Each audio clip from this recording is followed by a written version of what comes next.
Hi friends, ನೋಡಿ ಇವತ್ತು ಮುದ್ದೆ ಮಾಡುವಂಥ ವಿಧಾನ ನೋಡ್ಕೊಂಡು ಬರೋಣ ಬನ್ನಿ. ನೋಡಿ ಇವತ್ತು ನಾನು 5 ಜನಕ್ಕೆ ಆಗೋಷ್ಟು ಕ್ವಾಂಟಿಟಿ ಮಾಡ್ತಾಯಿದ್ದೀನಿ. ಅದಕ್ಕೆ ನಾವು 2 ರಿಂದ 2.5 ಟೇಬಲ್ ಸ್ಪೂನು ಉಪ್ಪು ಸೇರಿಸ್ಕೊಳ್ಳೋಣ.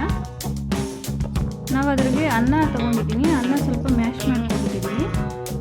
2 ಅನ್ನದ ಸ್ಪೂನು ಅನ್ನ ಸೇರಿಸ್ಕೊಂಡು ಅದು ಮ್ಯಾಶ್ ಮಾಡೋದ್ರಿಂದ ನಮಗೆ ಮುದ್ದೆಯಲ್ಲಿ ಅನ್ನ ಸೇರಿಸಿರೋದೇ ಗೊತ್ತಾಗಲ್ಲ ಫ್ರೆಂಡ್ಸ್. ನೋಡಿ ಈಗ ಅದಕ್ಕೆ 1 ರಿಂದ 1.5 ಬೌಲ್ ಆಗೋಷ್ಟು ಹಿಟ್ಟು ಬೇಕಾಗುತ್ತೆ. ಹಿಟ್ಟನ್ನು ಸೇರಿಸ್ಕೊಂಡು ಅದಕ್ಕೆ ಒಂದು ಸ್ವಲ್ಪ ಮಿಕ್ಸ್ ಕೊಡೋಣ, ಜಾಸ್ತಿ ಕೊಡೋಂಗಿಲ್ಲ. ನೋಡಿ ಇಷ್ಟು ಮಿಕ್ಸ್ ಕೊಟ್ಟರೆ ಸಾಕಾಗುತ್ತೆ. ಇಷ್ಟು ಮಿಕ್ಸ್ ಕೊಟ್ಟು ನಾವು ಲಿಡ್ ಕ್ಲೋಸ್ ಮಾಡಿ ಮತ್ತೆ ಬೇಯಿಸ್ಕೊಬೇಕಾಗುತ್ತೆ. ನೋಡಿ ನಾನು ತುಂಬ ಕಮ್ಮಿ ಫ್ಲೇಮಲ್ಲೇ ಮುದ್ದೆ ಬೇಯಿಸ್ಕೋಬೇಕಾಗುತ್ತೆ. ಅದು ತುಂಬ ಡ್ರೈ ಇರುತ್ತಲ್ವ, ನೀರೆಲ್ಲ, ಹಾಗಾಗಿ ಮುದ್ದೆ ತುಂಬ ಸಿಮ್ಮಲ್ಲೇ ಬೇಯಿಸ್ಕೋಬೇಕು.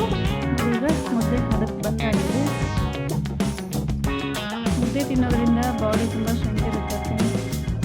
1 ಟೈಮ್ ಆದರೂ ಮುದ್ದೆ ತಿನ್ನಿ. ನೋಡಿ ಬಿಸಿ ಬಿಸಿ ಮುದ್ದೆ ರೆಡಿಯಾಗಿದೆ.